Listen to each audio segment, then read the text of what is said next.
É possível ter longevidade na empresa familiar? Isso é uma pergunta que me fazem bastante. E realmente é uma pergunta bem sensível. Sim, mas é possível.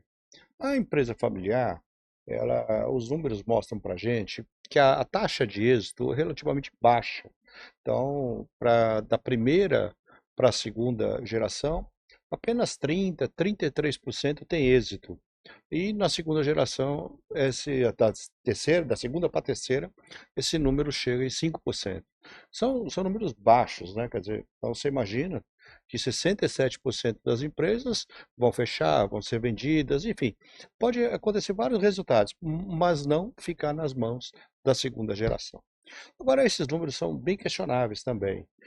Esse número eu já pesquisei diversas vezes, eu encontro nas minhas pesquisas alguma coisa em torno de 26%, ao invés de 33%, mas é um número global, é um número que a gente escuta em várias pesquisas, lê, você encontra em muitos livros, mas a origem deles é relativamente antiga até.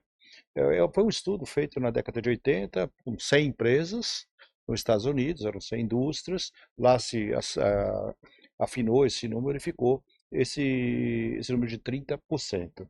Tem outras pesquisas no mundo que vão falando também, chegam próximo, mas a origem mesmo é essa década de 80, feita nos Estados Unidos.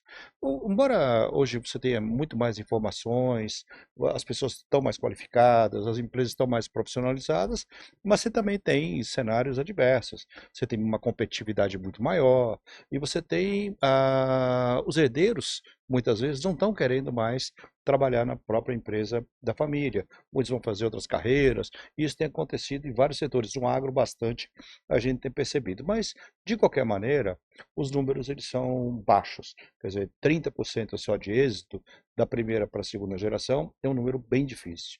Agora, é possível, então, a gente ter longevidade? É. De qualquer canto do planeta, quando você vai avaliar, depende sempre da maturidade da gestão dessas organizações, você vê dois grandes problemas: a profissionalização dessas organizações e a sucessão dessas empresas. Então, esses dois são pontos-chave. Quando a gente fala de profissionalização, vem um ditado bastante comum que a gente escuta: olha, família é família, propriedade é propriedade, empresa é empresa. Está querendo dizer o que com isso? Olha, você tem uma dimensão família, e que deveria estar circunscrita a essa dimensão. Você tem uma dimensão sociedade, que são as pessoas da família ou não, que são sócios da empresa, e teoricamente deveria estar circunscrita também nessa dimensão. E uma terceira dimensão, que é a dimensão empresa, gestão, que tem pessoas da família ou não também. Mas você tem, então quando a gente fala família é família, propriedade é propriedade, ou negócio é negócio, gestão é gestão, empresa é empresa, a gente está querendo dizer que deve ficar circunscrito dentro de cada dimensão dessa, porque quando você vê essa intersecção dessas três dimensões, é onde você nota o grande problema, porque a sociedade ela tem alguns objetivos que não batem com os objetivos de quem trabalha na empresa e muitas vezes nem com a da família. Quer dizer, a família tem um tipo de desejo, a empresa precisa muitas vezes investir e a sociedade está preocupada muitas vezes com a prosperidade é, do próprio valor do investimento que ela está sendo feito. Então, você não encontra muitas vezes uma conexão entre essas três dimensões. É por isso que surge muito problema. Mas quando a gente fala de profissionalização, eu acho que a gente tem que pensar sempre em três grandes grupos, né? O primeiro deles é que as pessoas devem ser qualificadas para trabalhar na empresa familiar. Quer dizer, ou seja, eu não estou aqui em momento nenhum dizendo que você não pode colocar a pessoa da família na empresa, não é isso. Você pode colocar, mas a questão é que tem que ser qualificada, porque a empresa familiar ela tem um detalhe bem sensível. A questão não é você entrar, é você sair. Porque é relativamente fácil você admitir uma pessoa da família na empresa. Agora, o desligamento muitas vezes é tragédico. É uma tragédia, porque a pessoa que foi desligada tem uma verdade. A pessoa que desligou tem outra. Mas o que impacta no meio da família, geralmente fica quem desligou como um vilão, uma vilã da história, e você tem aí uma tragédia muito grande. Por isso que muitas vezes as pessoas até evitam em desligar alguns profissionais. Só que veja, tem situações, se a empresa for pequena, ela não estiver bem financeiramente, uma, duas pessoas faz diferença no caixa da organização. Se a empresa for maior, sob o ponto de vista de caixa, não, mas tem um problema interno que contamina as outras organizações, as outras pessoas da empresa, porque vem que tem pessoas que não performam e continuam ali, quer dizer, perde a credibilidade, é ruim para a família, é ruim para a própria pessoa, é ruim para os colaboradores que olham para cima e muitas vezes não vem outra oportunidade. Então, é muito importante a gente entender que a profissionalização de uma empresa familiar, ela se dá no primeiro nível em ter pessoas qualificadas e com perfil aderente àquela posição que elas vão ocupar. Esse é o ponto um.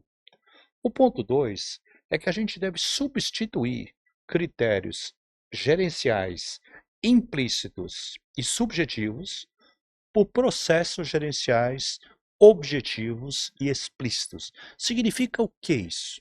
Significa que, por exemplo, uma empresa, quando ela não tem uma avaliação de performance das pessoas, as pessoas são promovidas, de qualquer maneira elas vão ser promovidas. Só que não tem um critério, muitas vezes, para você promover. Então, não tem um critério para fazer um aumento de mérito da remuneração, para a promoção, para um bônus. Então, a gente acaba vendo que todos são iguais, mas tem, são mais iguais, entende? Quer dizer, algumas pessoas que têm um relacionamento ou que têm uma proximidade maior com quem decide na empresa, acaba tendo mais facilidade. E isso não é bom. Porque, na verdade, você tem uma pessoa muito qualificada, que não tem essa proximidade, muitas vezes, com a família ou quem decide a organização, e acaba sendo preterido nos momentos mais estratégicos. E aí você tem uma fuga, claro, de talentos da organização. Então, você precisa ter critérios objetivos na avaliação de performance para não ficar o lado emocional como um fator decisório, por exemplo, de quem vai ser promovido na carreira ou não. Então, você pega um outro processo gerencial. Ou seja, o implícito e subjetivo é não ter uma avaliação de performance. O objetivo e explícito é ter um processo gerencial claro de avaliação de performance. Você tem um outro processo, por exemplo, o orçamento. O orçamento talvez seja uma das peças, sob o ponto de vista de gestão da empresa, mais importante, porque ali você define exatamente qual vai ser a receita do ano, você define quais são os gastos e investimentos por categoria, os gastos por categoria, o investimento, você define quanto vai ser o lucro da empresa, se tudo acontecer conforme aquilo planejado. Então, quando você faz uma peça orçamentária, você, na realidade, está organizando a sua empresa para chegar, por exemplo, num período X, estou comentando o período de um ano. Quando você não tem uma peça dessa, você administra na cabeça. Quer dizer, ou seja, não funciona. Quer dizer, não dá para ser. À medida que a empresa ela vai crescendo, você vai perdendo todas essas informações. É impossível você guardar tudo e você não consegue administrar no detalhe, muitas vezes. Só que o detalhe é que consome e drena, muitas vezes, o lucro da organização. Então, você ter uma empresa que não tem uma peça orçamentária é implícito subjetivo essa gestão.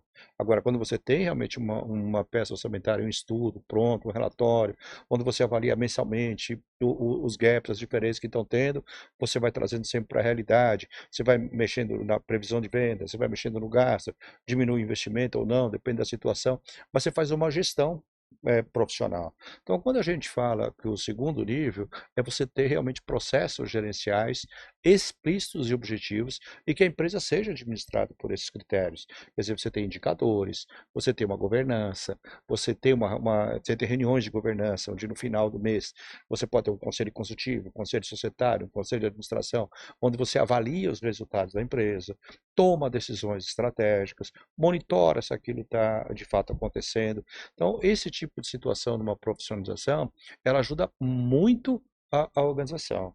Então, você tem um nível que é de pessoas qualificadas, um nível que é de processos gerenciais bem estabelecidos e, por fim, uma clareza entre o que é família, entre o que é propriedade e o que é gestão. Então, quer dizer, quanto mais a gente conseguir ter nitidez dessa separação, melhor para a organização. Seria assim uma fantasia eu dizer para você que não há mistura. Claro que há mistura, isso acontece. Mas o que a gente precisa trabalhar é para que você tenha cada vez menos essa interferência no processo.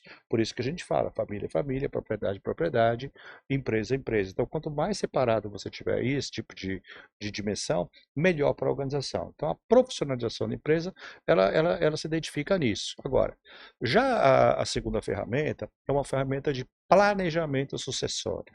Quer dizer, dizer, é fundamental você ter um plano sucessório e que esse plano seja aceito por toda a família. Veja, e quando eu falo toda a família, porque talvez ele é feito no seio de uma família, mas tem outros stakeholders que são envolvidos. Os colaboradores têm interferência, os clientes têm interferência, fornecedores têm interferência.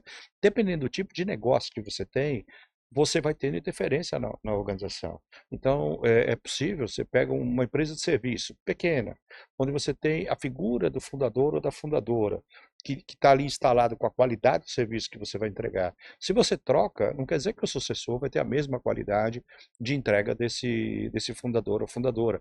Mesmo quando as empresas crescem também, porque você tem relacionamentos com agentes financeiros e que você precisa passar uma credibilidade muito grande. E às vezes o fundador tem, às vezes os sucessores não têm, porque você não recebe isso por DNA. Então, quando a gente olha, na realidade, o plano de sucessão, embora eu tenha falado mais no seio da família, você tem uma série de stakeholders que estão envolvidos naquele processo e que têm as suas preocupações com a sucessão. Então, a sucessão, o plano tem que ser feito pensando também nos stakeholders que têm um relacionamento. Agora, você precisa pensar coisas muito importantes, como haverá um desligamento gradual dos fundadores? Como vai ser isso? Essas pessoas já têm condição de se sustentar, de ter um provimento financeiro. Elas estão bem, sob o ponto de vista emocional, para fazer esse desligamento da gestão, porque ela pode também sair da gestão e ficar só no conselho. Evidentemente que isso aí talvez seja uma das atitudes mais certas, mas é um processo também. A sucessão não é um evento, a sucessão é um processo. O evento é só um rito de passagem. Na verdade, o que a gente precisa é que todos os pilares estejam ajustados para aquilo ocorrer da melhor maneira possível. Então, a gente vai ver os stakeholders, a gente vai ver a qualificação dos sucessores e sucessoras em termos de preparação. Você tem os aspectos jurídicos que devem interferir bastante. Então, a gente tem uma porção de itens que você vê no planejamento sucessório, mas é importante que o planejamento comece o quanto antes possível e que ele tenha o apoio da família, porque senão ele vira uma carta de intenções. Então, olhando bem, quer dizer, a empresa familiar, ela pode ter uma longevidade, mas essas duas ferramentas, elas têm que ser trabalhadas com muita profundidade, tanto a profissionalização da empresa, quanto a sucessão da organização. Existem outros fatores no próprio episódios que eu estou gravando, vai ter um que eu vou comentar da relação, das principais ferramentas que a gente tem que utilizar para você ter uma longevidade. Mas esses dois são principais. Então, respondendo à questão do início desse episódio, sim, é possível você ter longevidade na empresa familiar, mas você tem que focar, no mínimo, em duas ferramentas: plano sucessório e também a questão da profissionalização.